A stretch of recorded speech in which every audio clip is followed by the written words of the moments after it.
Hey there friends, Nibs again. Absolutely gorgeous day here in upstate New York. And I wanted to get out and do a little bit of plinking this afternoon. But this is one I picked up recently and I've been wanting to get out and do a review on it. I just really haven't had a chance and thought it'd be a fun one to do today. But this is my new Daisy, call it a Powerline 856. And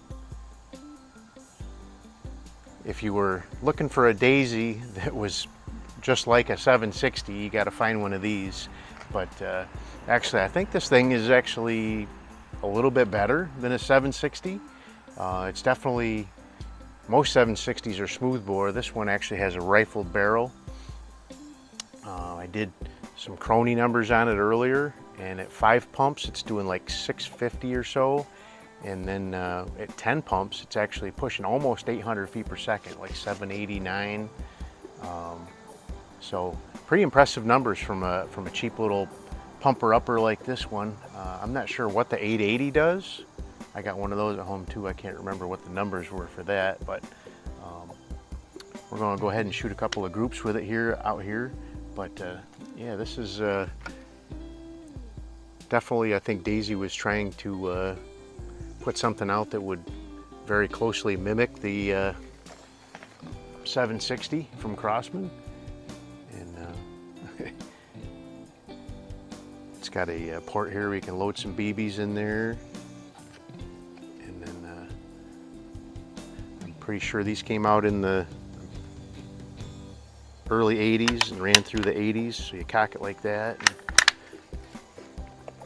But I'm going to shoot here. I've got 10 meters out here, and I'm going to shoot a couple of groups.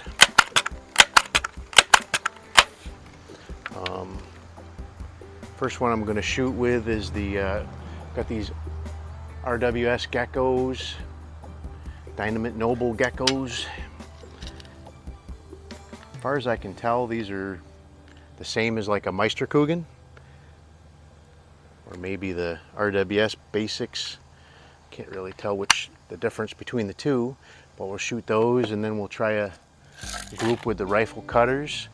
I did check the zero on it real quick using these gecko ones, so I expect it'll shoot the best point of impact anyway with the geckos. But so far I am really impressed with this with this little gun. For just a cheap little gun.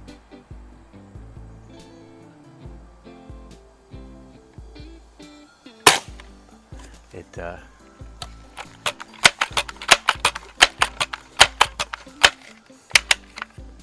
have that much power. I did nothing to this thing.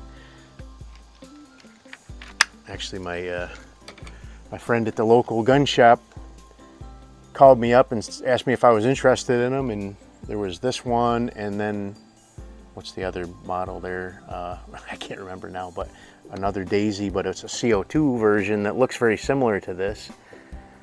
And I bought both of them for a ridiculously cheap amount of money.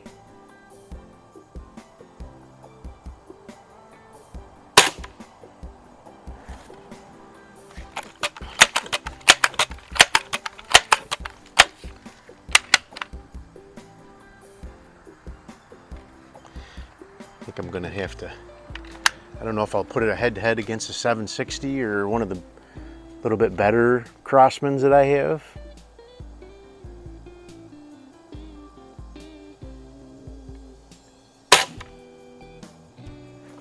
About the same hole as the first one.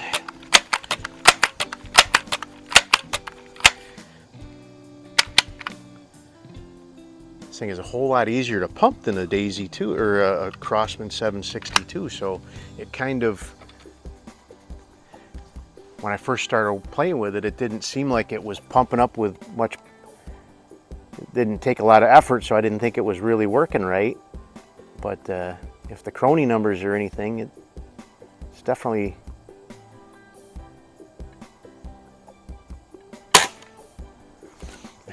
that's almost Walther LGR 10 meter group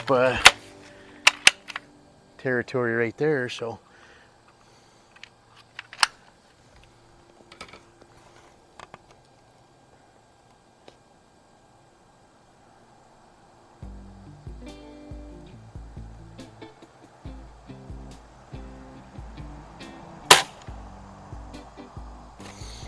Not bad, not bad at all. Let's see if these rifle cutters will shoot any different in this thing.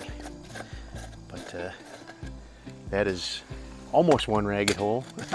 I'll take that from a gun that I paid, I'm not even gonna say. Let's just say I could buy a truckload full of these things for what my Walther LGR cost.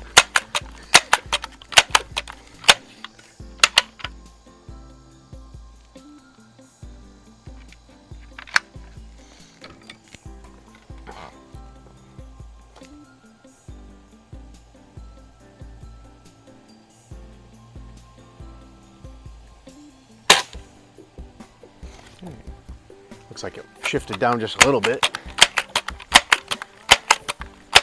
So these ones are a 7.71 grain, so they are a little bit heavier, so I kind of expect it might drop my point of impact down just a little.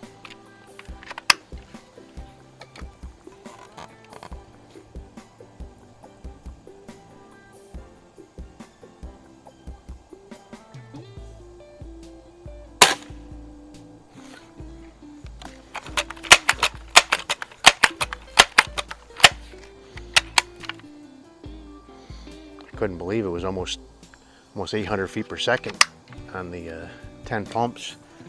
That is pretty impressive.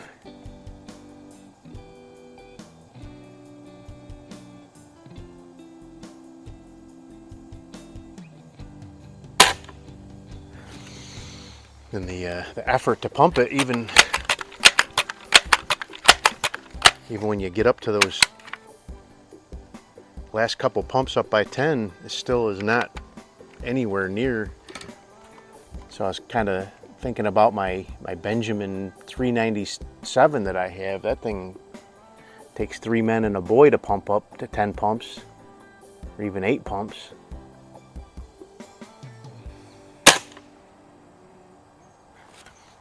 That's some pretty impressive shooting right there.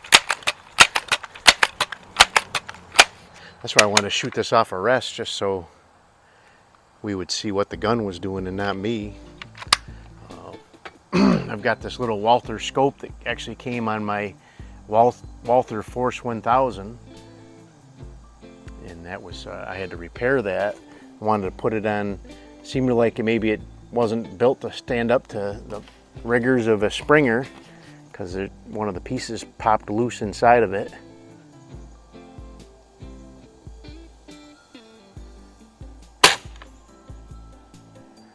Just about one ragged hole there too with that one. Not quite, but very tight group, very tight group. So anyway, wow. I don't think some of my Springers can shoot that good. There's a few of my Springers that don't even shoot that good. So a little cheap plastic. One thing, it's got a steel barrel with a steel shroud around the outside of it, but I was not expecting anything close to that from performance from this little guy, but it is pretty impressive. So there's your pump assembly right there.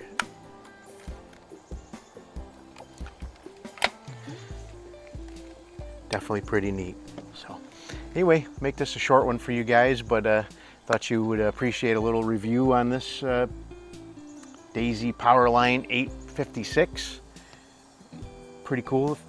I found a few of them for sale after I never even knew about this, but then after I got this one, I looked on eBay, and there's plenty of them for sale, and you can get them for a bargain, really a bargain.